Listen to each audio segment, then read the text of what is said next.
And tonight we continue our coverage of the death of civil rights leader Reverend Jesse Jackson. He passed away this morning at 84.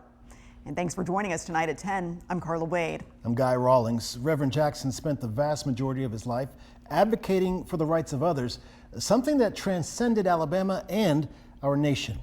In 1965, he stood in Selma, shoulder to shoulder with Dr. Martin Luther King Jr., marching for change.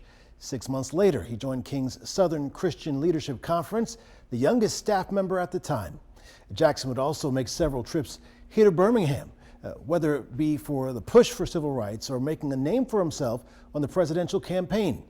This evening, I had the chance to sit down with former Birmingham Mayor William Bell to talk about Jackson's legacy.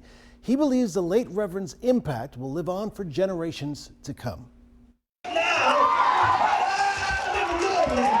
A lot of people know who Jesse Jackson is, Reverend Jesse Jackson, but a lot of people haven't had personal experiences with him like you.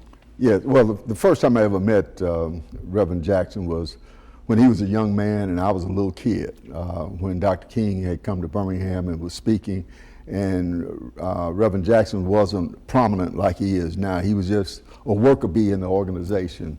Then later on, down through the years, as I became into my adulthood and got married, I had the opportunity to meet him along with my uncle-in-law. He loved blues, he loved jazz. He loved to be around people who would make him laugh and he would make them laugh.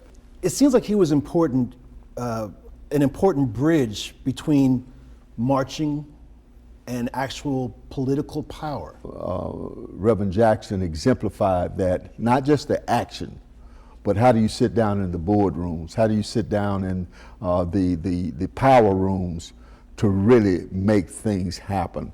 And he was a very good ambassador for the civil rights movement. The iconic picture that we saw of him on the night that President Obama was elected, where the tears were uncontrollably coming down his eyes, I think that was a manifestation of all the hard work that he had put into that moment becoming a reality. You and I are sitting here today, realistically, because of the work that Reverend Jackson, Dr. King, and all those other individuals put forward to make it a reality for us to even be here now.